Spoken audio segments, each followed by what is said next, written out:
తెలంగాణలో లోక్సభ ఎన్నికల తర్వాత రాజకీయ పరిణామాలు వేగవంతంగా మారుతున్నాయి. ఈ క్రమంలోనే బీఆర్ఎస్కు వరుస షాక్లు తగులుతున్నాయి. కాంగ్రెస్లోకి బీఆర్ఎస్ సిట్టింగ్ ఎమ్మెల్యేలు క్యూ కట్టారు. దీంతో వరుస వలసలతో బీఆర్ఎస్ అధినేత కేసీఆర్ కుదేలవుతున్నారు. త్వరలో మరో 10 మంది ఎమ్మెల్యేలు కాంగ్రెస్లో చేరితే తమకు ప్రతిపక్ష హోదా కూడా దక్కకుండా పోతుందని ఆందోళన మొదలైంది. మరోపక్క బీఆర్ఎస్ అగ్రనేతల చుట్టూ కేసులు ఆ పార్టీని మరింతగా కుంగతీస్తున్నాయి. ఇవన్నీ ఇలా ఉంటే ఇప్పుడు బీజేపీ నేతలలో హరీష్ రావుకి కొత్త తలనొప్పి మొదలైంది. ఎందుకంటే గతంలో రుణమాఫీపై సీఎం రేవంత్ రెడ్డి, హరీష్ రావుల మధ్య తీవ్ర వాగ్వాదం నెలకొన్న విషయం విదితమే. అయితే రైతులకు ఒకేసారి 2 లక్షల రుణమాఫీని కాంగ్రెస్ ప్రభుత్వం అమలు చేస్తూ తాను రాజకీయాల నుంచి శాశ్వతంగా తొలగిపోతానని హరీష్ రావు ఆవేశపూరితంగా పబ్లిక్గా ఛాలెంజ్ చేశారు. అయితే హరీష్ అంశాన్ని సీరియస్గా తీసుకున్న కాంగ్రెస్ ఎలాగైనా సరే రుణమాఫీని ఆగస్టు 15లోగా చేసి తీరాలని సీఎం రేవంత్ కసిగా ఉన్నారు.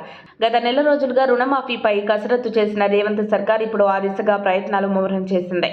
అందులో భాగంగానే రైతు రుణమాఫీపై మార్గదర్శకాలు విడుదల చేసింది. తాజా పరిస్థితులు చూస్తుంటే రేవంత్ తాను అనుకున్న లక్ష్యం నెరవేర్చేలా ఉన్నారు. ఇప్పుడు ఇదే అంశం బీఆర్ఎస్ నేతలను భయాందోళనకు గురి చేస్తోంది.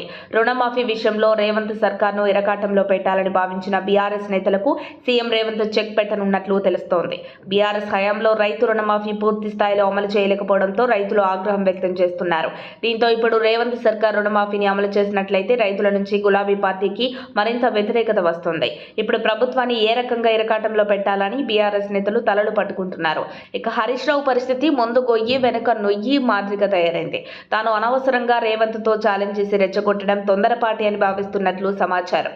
రుణమాఫీని విజయవంతం చేయడం ద్వారా రేవంత్ ఖాతాలో మరో విజయం పడట్లేనని కాంగ్రెస్ శ్రేణులు భావిస్తున్నాయి. ఎలాగైనా రేవంత్ సర్కార్ను ఇరికించాలని చూసిన బీఆర్ఎస్ నేతలు ఇప్పుడు తామే ఇరుక్కున్నామని బాధపడుతున్నట్లు తెలుస్తోంది. రుణమాఫీ తర్వాత హరీష్ రావు తాను చెప్పినట్లు రాజకీయాల నుంచి శాశ్వతంగా తప్పుకుంటారా అనేది చర్చగా మారింది. అయితే కొంతకాలంగా హరీష్ రావు బీజేపీలోకి మారతారని ప్రచారం జరుగుతూ వస్తోంది. ఇప్పుడు ఈ రుణమాఫీ అమలైతే హరీష్ రావు బీజేపీలో చేరాలని చూస్తే రాజీనామా చేస్తేనే బీజేపీలో చేర్చుకుంటామని బీజేపీ నేతలు కండిషన్ పెట్టారు. ఇక పార్టీ మార్పు లేకుంటే రాజకీయ సన్యాసం తీసుకుంటారా అని అంతా చర్చించుకుంటున్నారు. మరిన్ని అప్డేట్స్ కోసం మా కాయ్ టీవీని సబ్స్క్రైబ్ చేసుకోండి. మా వీడియో కనుక మీకు నచ్చినట్లయితే లైక్ చేయండి, షేర్ చేయండి. మీ విలువైన అభిప్రాయాలను కామెంట్ బాక్స్లో తెలియజేయండి.